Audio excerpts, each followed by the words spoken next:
মন্দিরে দিন চারটেই ঘুরে নিয়ে যাবেন, কিন্তু ভগবানের কাছে কি বললো? মান মানা ভাবা, তুমি তোমার মনটা আমাকে দাও, আমি তোমাকে সব দিয়ে দেব। কটা লেবু দিলে ওইদিকে আমি তাকাই না, তুমি তোমার মনটাকে আমাকে দিলে কিনা ওইটাই দেখলাম। এই জন্য আপনারা যারা কীর্তন শুনতে এসছেন, চারটে আপেল দেবো। এই জন্য মায়েরা আজকে কীর্তন শুনতে এসে আজকে মনটা দিন। 365 দিনের প্রত্যেক দিন ঘুমাচ্ছেন, আজকে গোবিন্দের কাছে নিজেকে দিয়ে চলে যান, দেখবেন কৃপা পেয়ে যাবেন। আপনি বুঝতে পারবেন না একদিন কি উপকার পেয়ে গেলেন। যেদিন উপকার পেয়ে যাবেন সেদিন বুঝতে পারবেন যে আমি আজকের দিনের জন্য পেয়ে গেলাম। আজকে কিছু ভালো কর্ম করছেন, আপনি ভালো ফল পেয়ে যাবেন।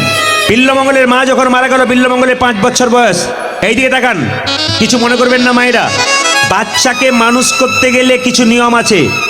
বাচ্চাকে মানুষ করতে গেলে রামকৃষ্ণ দেব বলল, বাচ্চা হলো কচি বাঁশের মতো, যেদিকে বাঁকাবেন সেই দিকে বাঁকবে।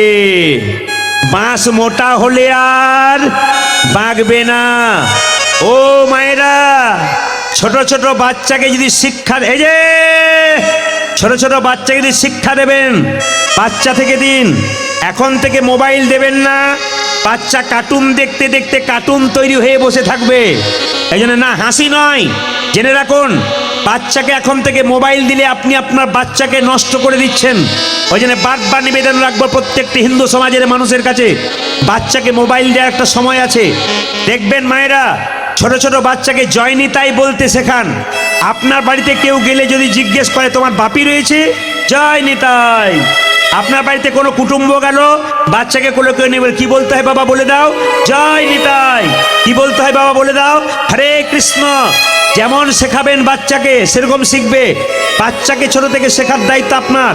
একটা বাচ্চা 3টে স্কুল, প্রথম স্কুল মায়ের পেট, দ্বিতীয় স্কুল আপনার পরিবেশ, আর তৃতীয় স্কুল যেখানে পড়াশোনা করতে যায় ওখানে। ওই স্কুলে পড়াশোনা করলে তো টাকা রোজগার করার মেশিন তৈরি হয়, বিবেক তৈরি হয় না, মনুষ্যত্ব তৈরি হয় না। বিবেক আর মনুষ্যত্ব তৈরি হয় একমাত্র হরিনাম সংকীর্তনের আসরে। এই যে হরিনাম শুনতে এসছেন, এখানে যদি আপনারা শুধু একা আসবেন না, বাচ্চাগুলোকে সঙ্গে নিয়ে আসবেন। ওরা যতই লাফাক ঝাঁপাক চিৎকার করুক, ওদেরকে এখানে বসান। যত বসাবেন তত মন দেখবেন আরো গোবিন্দের কৃপা পেয়ে যাবে। এই জন্য বাচ্চাকে নিয়ে কীর্তন শোনাবেন। রামকৃষ্ণ ঠাকুর নয়, চাণক্যদেব বলল, বাচ্চার 5 বছর পর্যন্ত কোনো দোষ ধরবে না, খেলবে পড়বে ভাঙবে কিচ্ছু বলবে না। কিন্তু বাচ্চার বয়স যখন 15 হয়ে যাবে, 5 থেকে 15, শাসনের চোখে রাখুন। চাণক্যদেবের কথাগুলো মানতে শিখুন। চাণক্যদেব বলল 5 বছর পর্যন্ত বাচ্চার দোষ ধরবে না, ও খেলবে পড়বে ভাঙবে কিচ্ছু বলবে না। কিন্তু 5 থেকে 15 পর্যন্ত ছেলে মেয়েকে মায়েরা একবারে লাল চোখে রাখবেন, একবারে শাসনের চোখে রাখবেন, নইলে ছেলে মেয়ে বিগড়ে যাবে। যখনই ছেলে মেয়ের বয়স 16 পেরিয়ে যাবে, তখন পুত্র মিত্র বদাচরে, মানে ছেলে মেয়ের সঙ্গে ব্যবহার করবেন একবারে বন্ধুর মতো, নইলে কিন্তু ছেলে মেয়ে আরো বিগড়ে যাবে। এইবার লক্ষ্য করুন, যে যেখানে আছেন, ছেলে মেয়েকে মানুষ করতে গেলে একটা কাজ আছে। আপনার নবদ্বীপ মায়াপুর কে কে গেছেন হাত তুলুন। মায়াপুর, বাহ।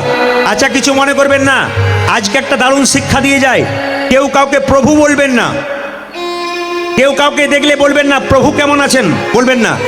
প্রভু একজন, প্রভু আপনি নয়, আমি নয়, প্রভু মালিক। প্রভু মানে হচ্ছে ভোক্তা, প্রভু মানে হচ্ছে মালিক। প্রভু হচ্ছে একজন, যিনি হচ্ছেন ভগবান। আপনি কাউকে প্রভু বলবেন না। ইস্কন মন্দিরে যিনি আছেন তিনি প্রভুপাদ, ছিল প্রভুপাদ। আপনি বলতে পারেন প্রভুপাদ ভালো আছেন। প্রভুপাদ মানে কি? পাদ মানে চরণ, প্রভুর চরণের দাস। আপনি গুরুজি বলতে পারেন, পণ্ডিতজি বলতে পারেন, আপনি বাবা বলতে পারেন, দাদা বলতে পারেন, ভাই বলতে পারেন, কিন্তু প্রভু বলবেন না। প্রভু পৃথিবীতে একজন, তিনি ভগবান, তার উপর প্রভু কেউ নাই।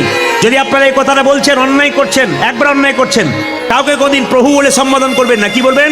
প্রভুপাদ ভালো আছেন, বাবা ভালো আছেন, হরে কৃষ্ণ জয় নিতাই ভালো আছেন, এই কথাটা কিন্তু আপনারা বলবেন। যে যেখানে ফোনে রিংটোন দেবেন, হরে কৃষ্ণ মন্ত্র বাজবে।